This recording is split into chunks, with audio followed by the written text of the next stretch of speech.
Hey guys, I'm Simone Boyce, and welcome to another episode of Hobbit in 5.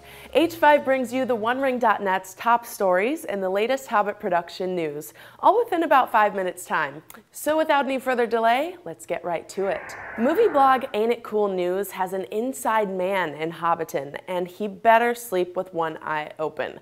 One very lucky contributor has been embedded with the film crew over the next few months, and will be reporting from the sets on a regular basis. Check out the first set report from Matamata, but beware, the article is filled with all sorts of Hobbity spoilers, so read it at your own peril. A full analysis and breakdown of every word and photo is available on the OneRing.net.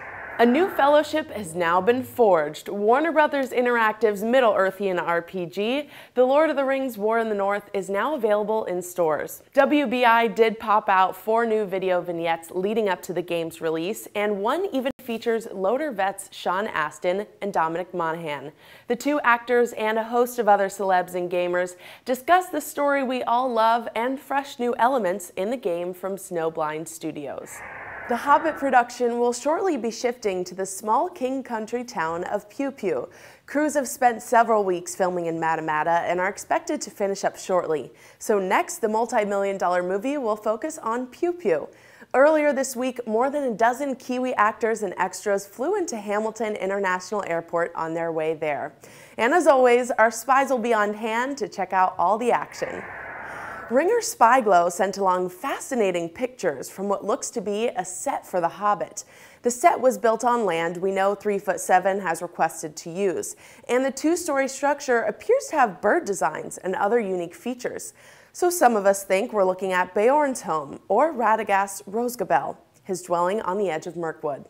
Check out all the photos and formulate your own conclusion on the OneRing.net. Speaking of New Zealand, are you watching this from the center of all things Hobbit? If you happen to catch something interesting, please send it along to spymaster at the OneRing.net, and you may see your undercover handiwork on Torn. Variety recently interviewed Hobbit star Benedict Cumberbatch, and during the interview, he touches upon his preparation for the role of Smaug. Cumberbatch says, "I'll be donning a motion capture suit. Playing a reptile is something I don't believe has been done before. I've already started working out and crawling around on my belly whenever I can without alarming people too much. Is that considered method acting? Read more about it on Variety.com. While New Zealand may see more blockbuster productions in the near future, Variety also reported on a story that New Zealand's government is now offering additional incentives to attract other big-budget movie productions. The changes to the Kiwi incentives have opened up the country's large-budget screen production grant to allow for an additional grant for very large productions with a budget over $200 million. Now, an additional $7.75 million is available to these big productions.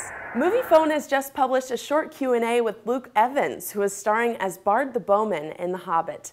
Talking about his role in what he describes as the longest job of his life, he says he's back in New Zealand in 3 weeks and drops an interesting little tidbit about the nature of his all-important bow.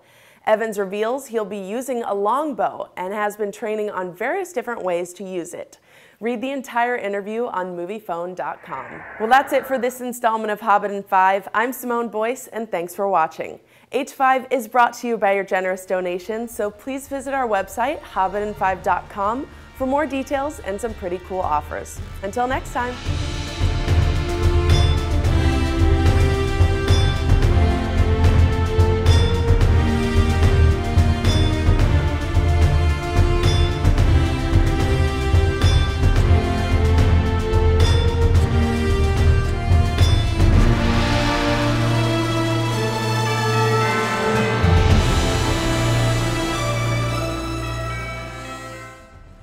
Earlier this week, more than a dozen... Wow, I really messed that up.